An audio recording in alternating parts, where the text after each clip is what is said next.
You know, I really liked the first two Uncharted games. That's probably why I ended up buying and playing the third one. Uncharted is a series that aims to deliver a cinematic gaming experience, which is a phrase that reminds me of the back of the Parasite Eve box. Funnily enough, in the opposite corner is the reason why I bought Parasite Eve in the first place. Oh, to be 12 again and enticed by violence and mature sexual themes.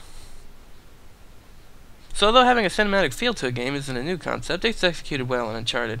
But there are plenty of things that could be executed well that you might not enjoy. Like getting kicked in the groin, for example. Unless you're into that kind of thing, in which case it's not a very good example, and whatever. So once again, the plot revolves around Nathan Drake trying to find another ancient relic of some kind, and of course, some bad guys want to find it first. The bad guys want to find it for wealth and power, and Drake wants to find it because... Actually, I don't remember the game ever giving a good reason why he wants the damn thing. The only motivation I recall coming up is the side character saying that Nathan is just too proud to let someone else find it first.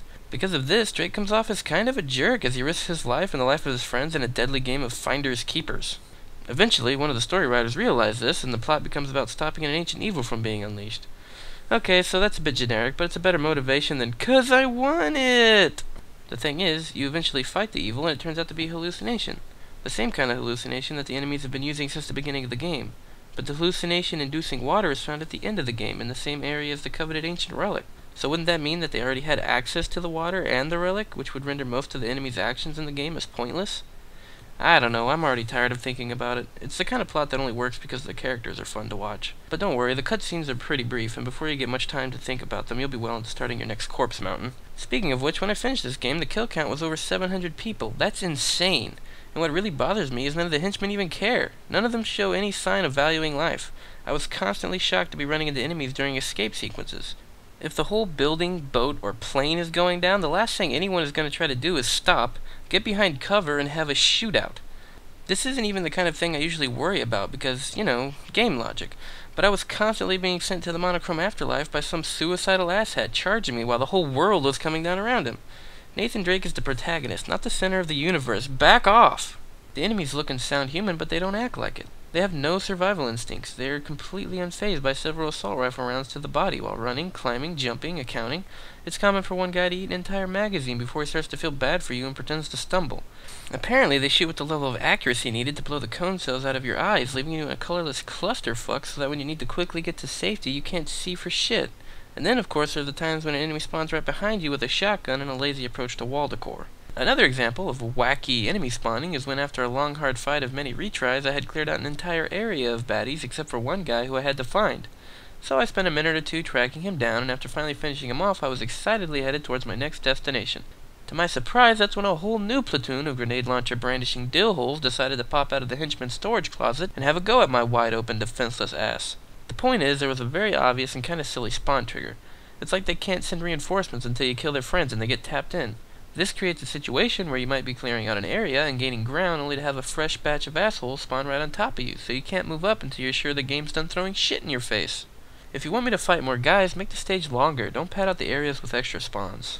Actually, this is the first game in the series where the combat gameplay stood out to me as being less than enjoyable, and the real problem for me is the controls. Specifically the buttons that have multiple context-sensitive functions, circle and triangle. Triangle is used to either pick up ammo, swap out guns, or to pick up an armed grenade and toss it back at the enemy, while circle handles wall hugging, rolling, and maneuvering out of cover. So here's a situation I find myself in a lot. I'm safely behind cover, using the game mechanics the way they were intended, like the obedient little gamer that I am, when an enemy gets the clever idea to chuck a grenade at me to flush me out. Excellent, I think. Some tension and excitement. Let me get to the grenade and throw it back. Wait, I can't move off the wall. Okay, let me hit circle to come off it. Oh shit, I rolled past the grenade. Let me just... BOOM! Second try. Alright, I'm at the grenade. Let me hit triangle and throw it back. Oh, I have a different and shitty weapon now. No time, just keep hitting triangle. Oh good, I got some ammo. Explosion! Since enemies like to rush you, you're always surrounded by weapons and ammo, making it difficult to ever use triangle for what you wanted it to do. I pick up guns when I wanted ammo, I pick up ammo when I wanted to throw a grenade. Why can't I pick up ammo just by running over it? That alone would solve 33.3% of the problems with this 3-function nightmare. You would think that with enemies constantly rushing you, that melee might be a good option, but it's not because it requires you to be out of cover in a cover-based shooter. Attacking someone from behind with the Force Fatal piggyback ride works well because it's quick and clean, but the face-to-face confrontations are long and drawn out. I guess it's because they were trying to make it look cooler, but the gameplay suffers for it as you take damage from the enemy you're fighting, plus everyone else taking shots at you. Not to mention that the enemies have no problem launching a grenade at their buddies while you're both locked in fisticuffs. In a game like this, melee needs to either be quick or to stop other enemies from shooting. I mean, if not, at least make the enemies take friendly fire. In the end, though, the combat was the only sour spot for me, but it was enough that I had to force myself to finish the game. I wasn't having fun. I've had this game for a year, and I'm just finishing it now. The game looks great and has memorable music, and if you do like the combat, the pacing is nice. It's cinematic, but in the good way, where cutscenes are concise and lots of the cinematic action happens during gameplay. I particularly liked how the last boss of the game was a mix of almost all the main gameplay mechanics up to that point, but unfortunately it was also one of the least challenging parts of the game.